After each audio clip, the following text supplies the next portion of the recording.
Well, welcome to the 700 Club. Thousands of gas stations are out of fuel. The good news is the nation's largest fuel pipeline is restarted after Russian hackers shut it down. So how long will it take for the gas to reach consumers? And how can future hackers be stopped? Here's senior national affairs correspondent Heather Sells. Colonial Pipeline says it plans to substantially restore service by the end of this week, just in the nick of time for many who are unable to find gas in their community. I'm running really low, so trying to fill up as much as I can. I'm afraid that I'm going to run out of gas. You know, I got to get to work. Panic buying across the southeast this week left thousands of gas stations with no fuel to sell. In North Carolina, at one point, almost 3 in 4 gas stations were out of fuel, with similar but less severe shortages in states up and down the East Coast. Prices shot up above $3 a gallon for the first time since 2014.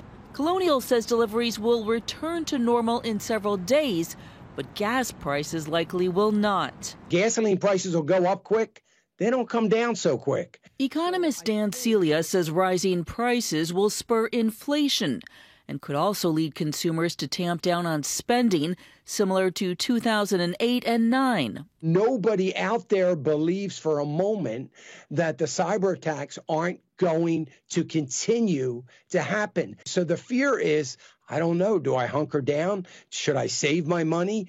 Colonial reportedly is not planning to pay a ransom to the hackers and is working with a cybersecurity company to rebuild its systems. But cybersecurity expert Eric Cole says Colonial will pay and embolden more hackers. They said that they're going to be up and running by end of the week, and the only possible way that could happen is if they pay the ransom. And the problem with this is once one entity pays a multi-million-dollar ransom, every other hacking group knows that other companies are going to pay, so this is now the new norm. The Associated Press reports an audit of the company 3 years ago found glaring deficiencies. The company says it has spent tens of millions evaluating and improving its systems. This attack demonstrating just how vulnerable both public and private sectors in the U.S. are. It's why the president signed an executive order Wednesday meant to strengthen U.S. cybersecurity. It will require basic cyber defenses for all federal agencies, with the hopes of encouraging software security in the private sector as well. Heather Sells, CBN News. Well, it's like the late 1970s all over again. Gas lines, inflation rising. All of these things are bringing back a lot of bad memories, and I just hope that they get this pipeline up and running again, and the entire East Coast has been affected by this. And in our area, it's very tough to get gas, and even on the military bases I saw last night, they were out of gas. So this is a definite crisis, and it's definitely tied to hackers from Russia. In other news, Hamas is continuing to attack Israel from Gaza, and now another threat is rising from within Israel itself. John Jessup has more on that from our CBN News Bureau in Washington. John? Thanks, Gordon. Despite Israel's massive bombardment of the Gaza Strip, Hamas and other terrorist groups continue to launch rockets into central and southern Israel. It is now a two-front war with growing unrest between Arab and Jewish populations inside Israel. CBN's Chris Mitchell reports on the latest developments as well as some earlier events that helped spark the fighting. Hamas and other terror groups have fired more than 1,500 rockets at Israeli civilians in just 3 days, while Israel's Iron Dome anti-missile system has shot down more than 90% of those rockets. A number have hit Israeli communities like Ashkelon, Ashdod, and Petah Tikva, killing 7 Israelis, including a 6-year-old boy. Israel responding with hundreds of surgical strikes in Gaza to stop the deadly barrages. Many of Hamas's rockets are supplied by Iran, leading 44 Republican senators to call on President Biden to suspend its nuclear talks with the Islamic regime. President Biden spoke at length with Israeli Prime Minister Benjamin Netanyahu and affirmed Israel's right to defend itself. Israel is also seeing the worst Jewish-Arab violence in at least 20 years. Arabs have rioted in several Israeli towns, and Jews have attacked Arabs, in one instance on live TV. Israeli Prime Minister Benjamin Netanyahu condemned the violence on both sides. Nothing justifies the lynching of Arabs by Jews, and nothing justifies the lynching of Jews by Arabs. We will not tolerate this. This violence is not us. And as the world watches this escalation involving Israelis, Arabs, and Palestinians, more questions about what led to the outbreak. Some are tracing it to the eastern Jerusalem neighborhood of Sheikh Jarrah, where clashes have led to protests and calls for cutting diplomatic ties between Israel and Jordan. The seeds of the feud go back decades. In 1948, Jordan took control of eastern Jerusalem, including Sheikh Jarrah. Jews living here were expelled or even killed. Then Jordan and the United Nations gave the area to Arab families. Almost 20 years later, during the Six-Day War, Israel took the area back when it reunited Jerusalem.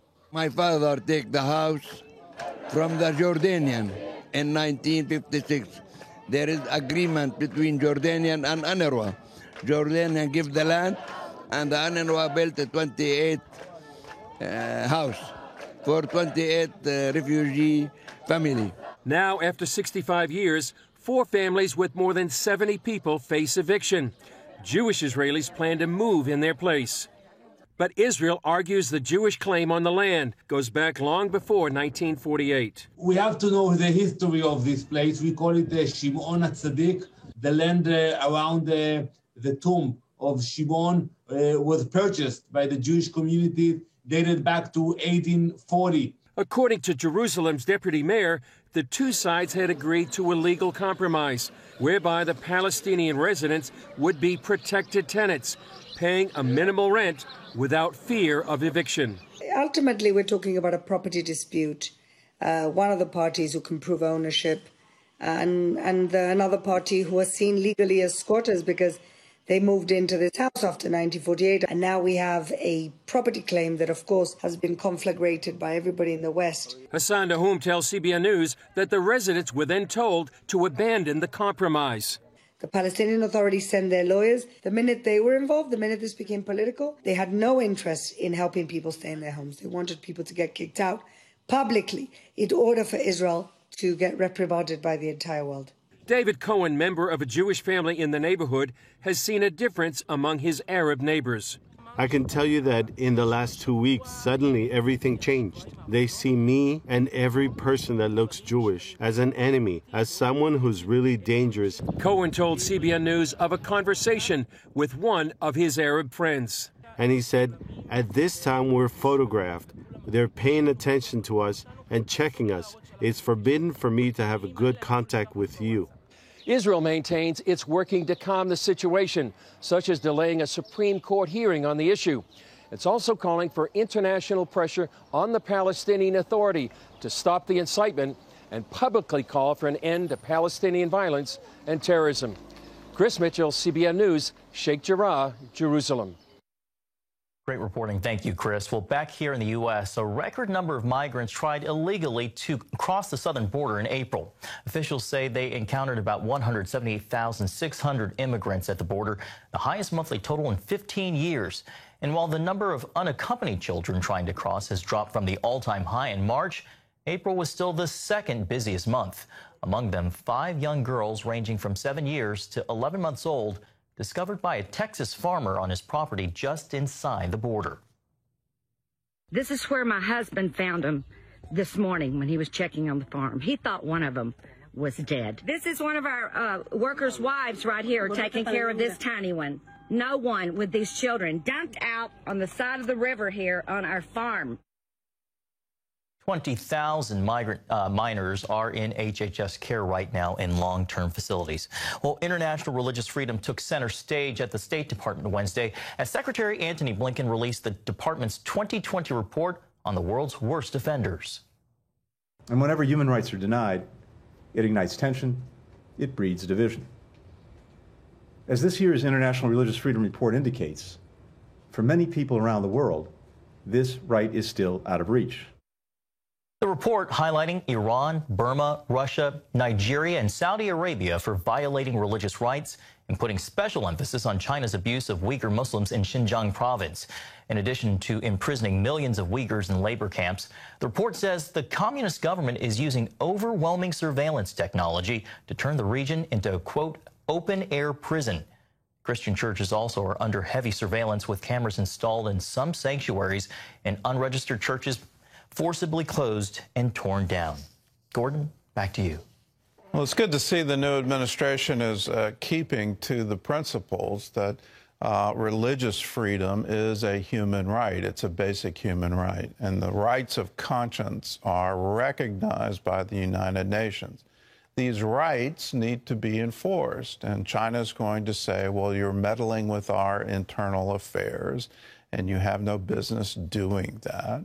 But the counter is all people everywhere and should enjoy the freedom of conscience, and should enjoy the freedom of assembly, and the freedom of speech, and the freedom to practice whatever religion they want to, the religious belief of their individual choice. These are long recognized rights. These are part of the very fabric of American culture, but it's also part of the UN. And as a result, anyone that signs into the UN needs to adhere to these standards.